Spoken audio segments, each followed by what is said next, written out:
Hey, Misha.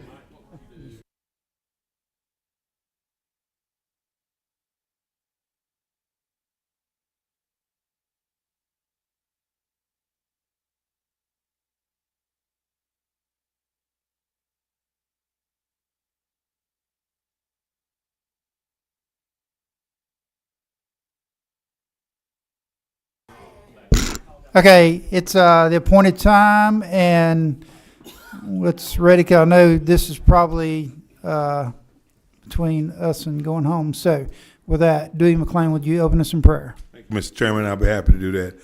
Father God, could you bless all of us that's in this building today? Father God, can you make sure that the decisions that we make are the decisions that you would want us to make?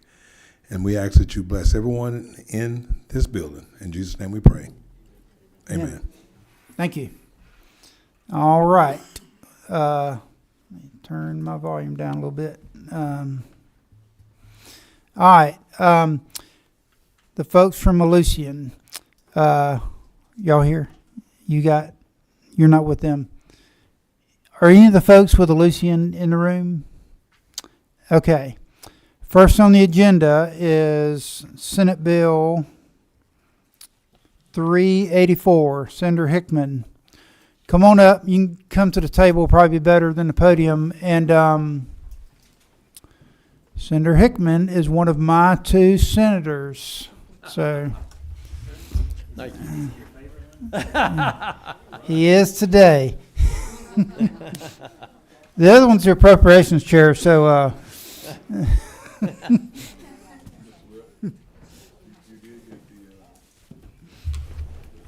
right. Mr. Chairman, y'all got nicer chairs over here than we got over Yeah, there.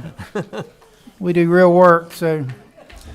All right, your mic is on, so floor is yours. Yes, sir. Let Charlotte finish up and come down. Thank you, Mr. Chairman and committee members. This is probably one of the most exciting bills that I've ever been involved in my short period up here. And it came out of our Workforce Development Study Committee that we met last summer, the Senate Study Committee. And we realized through this bill that we have a huge population of people that want to work that are not provided opportunities to work. And that's people, disabled people with either mental or physical disabilities. And that's what it is. There's about 150,000 people in Georgia that are identified with a mental or physical disability, and we only got about 30,000 of them that are in jobs. So you can imagine that's a huge part of our population when we talk about workforce development and we talk about trying to fill jobs, particularly in mine and your part of the world down there now. So that's what this bill is. So let me just go through it. So, and with me today is Ms. Charlotte Dinsmore, and Charlotte is Director of Public Policy on Georgia Council for Developmental Disabilities. And also a gentleman that many of y'all know has helped us out tremendous on this is Charlie Miller. And Charlie is Butch Miller's son, if you remember, the pro tem Butch Miller. So this bill is called the GAME bill, GAME. And GAME stands for the Georgia as a Model Employer, and that's a model employer for hiring people with disabilities.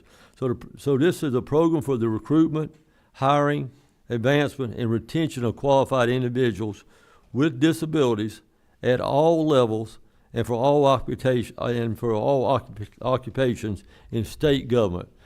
So we're targeting. We got to first make sure that Georgia government is a model employer before we can make sure that our individual businesses are model employers. So this bill is to provide for a plan by the state to make this happen. This will be supervised by or overseen by the state ADA coordinator. So Georgia needs to be a model employer of individuals with disabilities by adopting a framework for state agencies. We have so many qualified people with disabilities in Georgia that want to work but are not able to work. According to the Georgia Council on Developmental Disabilities, Georgia has 148,560 working age people with intellectual or developmental disabilities. And of that number, only 19,312 are employed. That's 129,000 people that potentially want to work that we're not providing opportunities for. And really, we're not even providing opportunities in this capital, in this building, because part of the renovation process, as I understand it, that in our appropriation budget for the capital and for here is to make these two buildings more ADA accessible. So this bill shall be the policy of the state to be a model employer of individuals with disabilities by adopting a framework for state agencies that will consider the best, most promising, and emerging practices related to the recruitment, hiring, advancement, and retention of qualified individuals with disabilities at all levels and for all occupations. And this shall be developed, implemented, and monitored by the state ADA coordinator. Before September 1, 2025, and only before each September 1st, after that, each state agency must submit a report to the ADA coordinator, a plan to increase employment opportunities for qualified individuals with disabilities. In that report, they will have to tell the ADA coordinator the percentage of jobs that have been filled, goals and timetable based on workforce analysis of any barriers in existing employment, steps for recruiting people for these jobs, and then probably one of the most important, opportunities for advancement of these people. So that's the bill, and I would open it up for any questions, and Charlotte and I would be glad to try to answer them. Thank you, and I've got a couple of comments. The fact that you said this is the state-only program, and as committee and a limited government person, I'm very leery when we try to tell businesses how to do their business. But we are the employer for the state, and so I'm glad we're doing this. And then, even though it may not be forced in the future, hopefully we'll have you back here after we figure this out at the state level. We can come back and give a guideline to maybe how the private practice can do that. Whit Park. Thank you, Mr. Chairman. Senator Hickman, thank you for an excellent bill. The one question I had on line 75, and this is also related to another piece of legislation. On line 75, it says the words designated pay levels. I know the House passed an excellent piece of legislation a few days ago to increase or to prohibit a sub-minimum wage being provided to people with disabilities. Could you speak to how, one, for any of these new positions, will there be a state or federal minimum wage applied to these individuals living with disabilities? Sure, I can absolutely speak to that. And thank you for mentioning HB 1125. If you all recall, I was here a couple weeks ago presenting that bill to you, so it's great to see everyone again. In terms of designated pay levels, really the emphasis on this bill is qualified individuals filling these roles. So we hope none of them will be below minimum wage. There shouldn't be any positions that are under minimum wage that the state is providing at this point. There are no certificates right now that the state holds for giving jobs that are below minimum wage. So all of these jobs will be at minimum wage or higher based on the state employment. Thank you so much. One more question, if I may. So, of course, this is only for state agencies, public service jobs. Would this also, or could this also apply to like third-party contracts that the state enters into with a nonprofit or to provide any additional services? Sure. So I believe the outline of the agencies is on lines 37 to 39. Currently, it's any department, agency, board, division, authority, commission, or other instrumentality. I would imagine that's up to interpretation for the state agency itself. But Thank you very much. Thank you so much. Chairman Bonner. Thank you, Mr. Chairman. Thanks, Senator, for bringing the bill. Just a couple of questions to clarify. So, is there anything now in Georgia code that would prevent the state from hiring anybody that fell into these categories? No, sir. There's nothing. And the emphasis here is on qualified individuals and on reasonable accommodation. So there's nothing here that would require any state agency to make an unreasonable accommodation for an individual with a disability. Really, the goal here is to be more proactive with how we recruit and retain these individuals. And so does this establish in any way any sort of quota system within sir. hiring practices? No, sir. No quota system. This does not establish a new agency. All this does is set strategic goals for the agencies and require them to submit them to the ADA coordinator. Well, so I appreciate that Yes, answer, sir. but if I'm an agency and I say that our goal is to hire 5 folks that fell in these categories, Sure. am I not by default setting a quota? Absolutely. That Okay. if that were to be the goal that you were to set, but underneath, let me find the exact section. There's a section that discusses the what the strategy would look like. I believe that is that's line 47, part B, that talks about the game program. So it's more focused on training and technical assistance, creating reasonable accommodations. So for example, ramps, if your website has conflicting colors, that can be difficult for people with visual impairments. So it's really kind of what we like to call low-hanging fruit for these agencies to make sure they're the most accessible that they can be. And then data analysis and collection of information about hiring people with disabilities. And then on subsection 4, that talks about accessibility of websites. So it's more this low-hanging fruit goals rather than quotas. There's nothing in the legislation that would require you to or encourage you to set a quota. But you're setting a goal. A goal, yes, sir. Okay. And if, All right. Last go ahead. question, Yeah, if go I ahead. could. So, is there any type of fiscal note associated with this bill to give us an idea of the cost of implementing these changes? There's a modest fiscal note of $20,000 is what the Lieutenant Governor's office has come up with for their suggestion. To $20,000 to retrofit every government building? No, sir. No, sir. To help the ADA coordinator's office set up the system for collection of this information. There is no funding associated with the state agencies themselves implementing these changes. Well, and again, I may be reading it wrong, but I mean, this at some point would require that if you did hire anyone in these categories, that you would be required to make changes to the facilities in order to accommodate, correct? Yes, sir. So there'd be a fairly significant cost in that regard. Potentially. Okay. Potentially. If your building wasn't already up to So ADA at code. what point do we put a number on that moving forward? That's a great question. I'm not sure. Okay.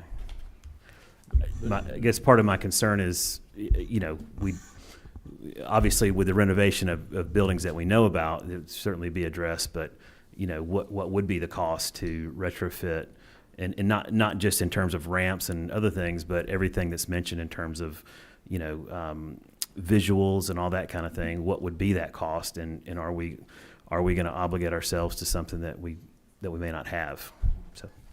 Well, we do know that there's a meeting room over in the Capitol. I think the mezzanine is not accessible at all to people in wheelchairs. And so I think in the information that you've got that there's already been 20 states that have adopted this as a model, have realizing that just like we do in Georgia, we got a shortage of workforce, so we can use people to fill these jobs. Understand. Thank you. That's all I've Yeah, got, Chairman. and before I go to the next question, just to help you, like starting on line 70, I think the idea here, because as you responded, there's nothing to require them not to do this now, but a lot of these agencies, it may not have ever crossed their mind. Right. So this says, hey, think about this. Is there a function that could be served? And so with this reporting requirement, then we'll go from there. So, Correct. okay. Yes, sir. Next on the list was Representative McLean. Thank you, Mr. Chairman, and I really do love the bill. I mean, it's time. Thank you. I guess my question, when I was on line 82, it says specific steps to recruit a broad range of qualified. Now, who's going to do the recruiting? I mean, so how would the recruiting be? So who would be responsible for those steps? Sure. So this is each individual state agency that would be doing their typical recruiting process, but being more specific and proactive and outlining how they intend to recruit individuals with disabilities. Right. Thank you. I just wanted to Thank you. make sure, so it's not one person, it's Correct. every agency. Right. Yes, sir. Thank you, Mr. Chairman. Representative Hagan. Thank you, Mr. Chairman. My question was about reasonable versus unreasonable accommodations, and I think you covered what some of the reasonable accommodations would be, but I'm just curious at this point, what would unreasonable accommodations be in your mind? Sure. So anything that would impede regular job performance. So anything that would make this employee unable to do their job to its capacity.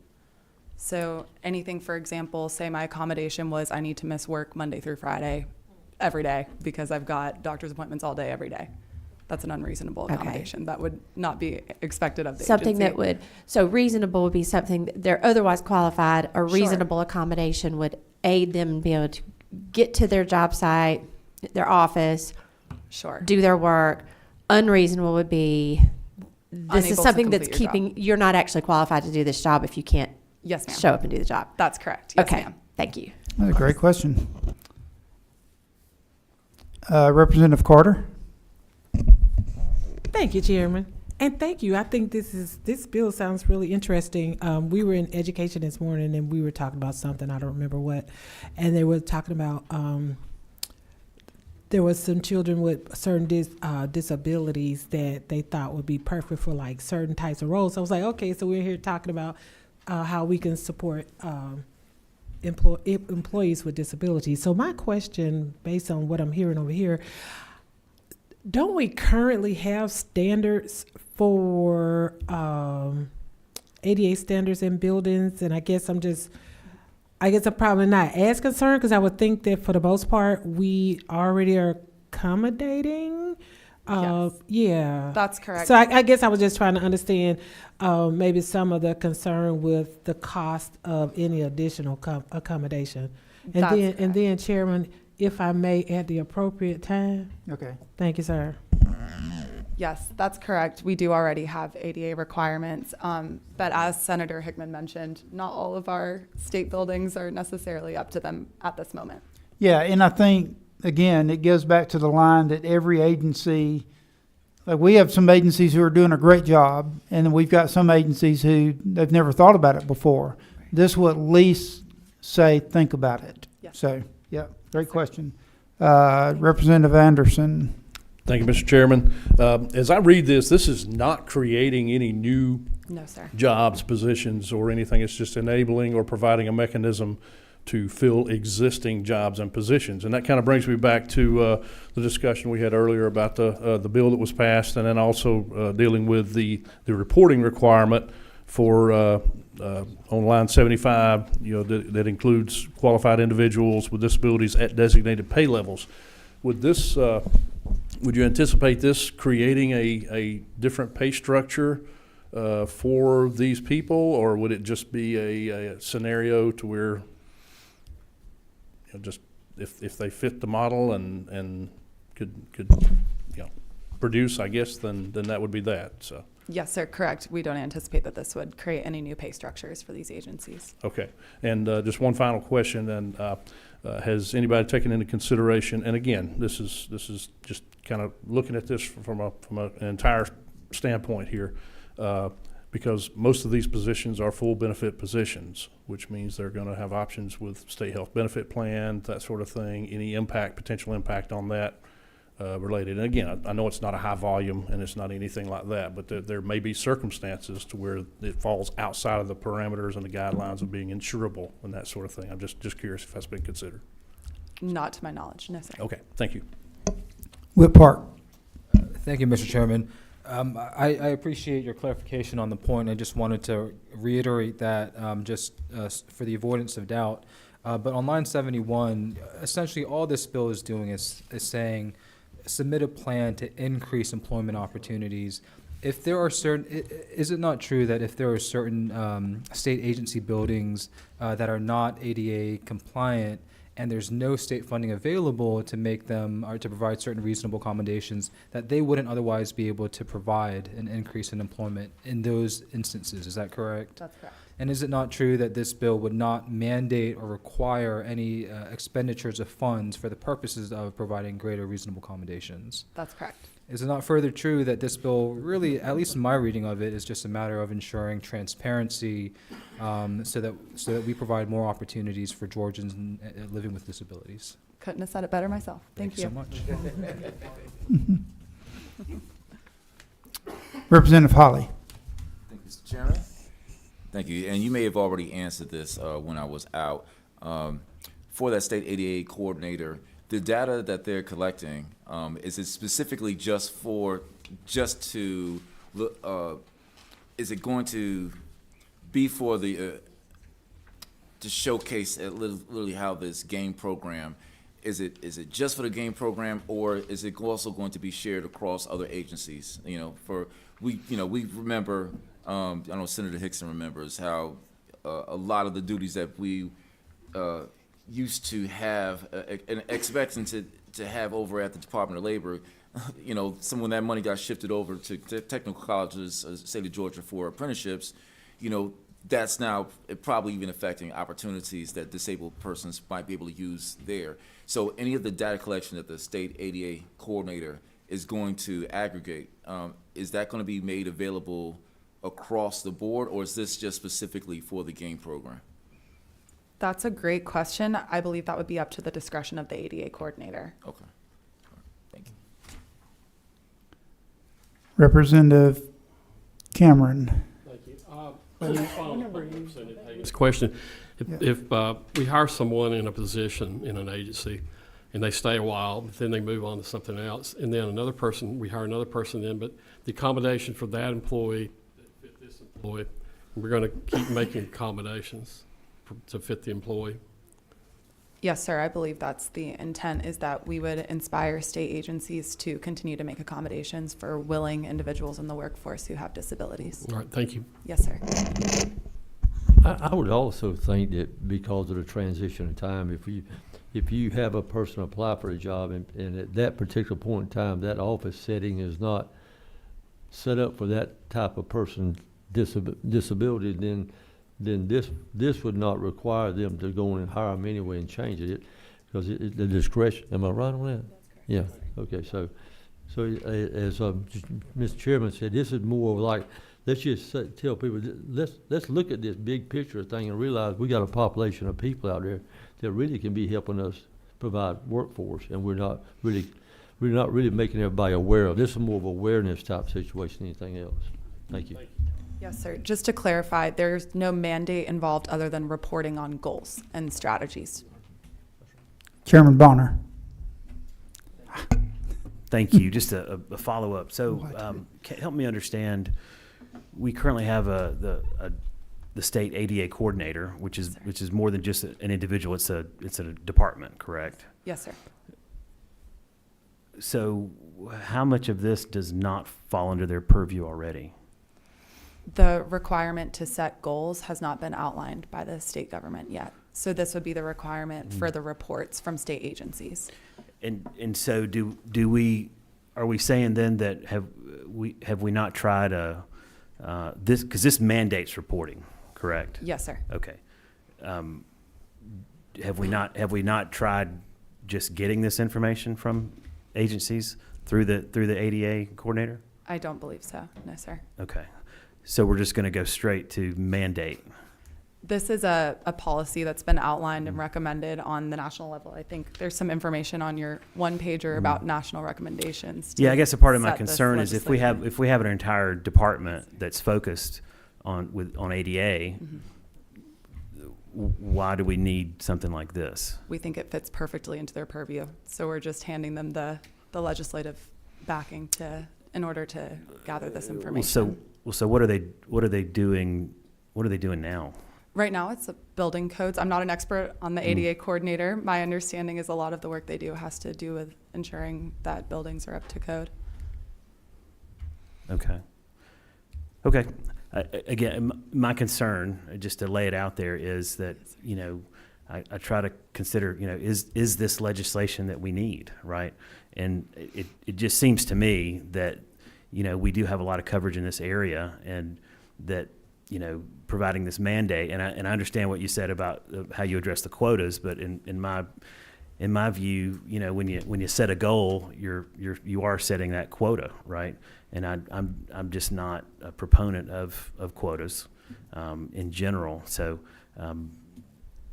that's kind of where I stand. But thank you for that. Sure. Thank you. I'm not sure this is a quota type deal. I think this is more of, again, this is a more making people more aware of the availability of people out there that we've got. That's, yeah. Thank you, sir. Thank you for your time. Senator Hickman, the not chair, you probably passed this bill out of the Senate in about 30 seconds. This is, in the House, we take our committee work really serious. You're the only one that hadn't asked a question on the committee. You sure you don't have a question before I go to Representative Carter? Representative Carter, push your button. This would be the appropriate time, unless, hey, hold on one second. Anybody in the crowd out there want to say anything, speak? Can I chime in? Sure. Do I need a microphone? Yes, you do, because we're being recorded. Come to the podium. Tell us who you are, and good to see you again. She and I worked together years ago on a similar piece of legislation. Go ahead. Thank you. I appreciate it. Thank you all for your interest in this bill. It was a very quick passage in the Senate, so it's fun to hear the robust conversation. I'm Darcy Robb. I'm the Executive Director of the Georgia Council on Developmental Disabilities. I wanted to just offer a thought to Representative Bonner in particular, if I may. Appreciate your questions. You know, frankly, we're public policy wonks here. A piece that I think is an advantage of this legislation is, quite frankly, a lot of state agencies and some employers do not think about the potential of employees with disabilities. Our economy is booming in Georgia. We all know this. We don't always think about state government, y'all probably do, but most people don't, as a major employer, which we are. And our state workforce is graying. We have folks retiring. We're having a hard time hanging on to younger employees. The reason that I think this idea was seized upon by the Workforce Committee that Senator Hickman was part of was because this opens up a big opportunity and, frankly, a significantly undertapped talent pool for our state agencies. So I would argue that if we simply collected the data, we're not giving state agencies the knowledge base or the incentive to really tap into this talent pool. You know, I respect whatever your thoughts are, and I hear you, but I did just want to offer that perspective. And thank you all. Thank you. Thank you. Thank you. Do you want to speak? Come on up. Tell us who you are. Hello, my name is V.T. Story. I am someone who's represented in this situation. I have disabilities, but that shouldn't keep me from being able to do what I can do, because I can do a lot. In the meanwhile, looking at the idea of the quotas, it's just making it a priority. That's what I think. It's just about making it a priority. It's not so much as it's not there, it's not there, but is it a priority? And I think that's the only point that's being made that we're here for. So thank you so much for that. Thank you for coming. Thank you. With that, push your button so I'll know who to. All right, Representative Carter. I move that we pass Senate Bill 384, LC number 365644 as passed by the Senate. Okay, but there's no S after that. No. Do I need an S? No, I thought you said 5644S. Or did I That's just an miss S you? passed. Oh, as passed. It's Okay, that southern- sorry. That's that southern drawl. That's what Okay. it was. All right, we have a motion. Do we have a second? We have several seconds. Is there any further discussion? All those in favor say aye. All those opposed say no. Okay, the motion carries. Before we adjourn, I have one thing, because this is probably going to be our last meeting of the year. I know you are disappointed. And unfortunately, two of the people that I wanted to recognize are not here. Mandisha did show up. Mandisha's been on this committee. We're losing half the people from the minority party. So Mandisha's been here for 4 years. Always pleasant to be around. If you're not around her and having fun, something's wrong with you. So good luck in your quest to go to Congress, and hopefully you'll change things and they'll actually do something up there. So good luck with that. I'm going to recognize these two folks anyway because they've been an important part. So 2 years before Mandisha, Greg Kennard came, and as y'all know, this committee had a lot to do with the PTSD bill. that my buddy right here carried last week in the House. That bill started 5 years ago as a workers' comp bill, and because of the work of Greg Kennard. And so, unfortunately, he's not here for me to commend him for that, but he spent a lot of time with him and firefighter Ashley on this bill, so appreciate him. And then finally, the dean of this committee, which I guess is going to get passed on to McLean after Pedro leaves, but Pedro Marin has been on this committee for 22 years. Some of y'all were barely born. So anyway, we appreciate the service of the three of y'all. And so Dean McLean will be Dean. So anyway, if there's no further business, we are adjourned.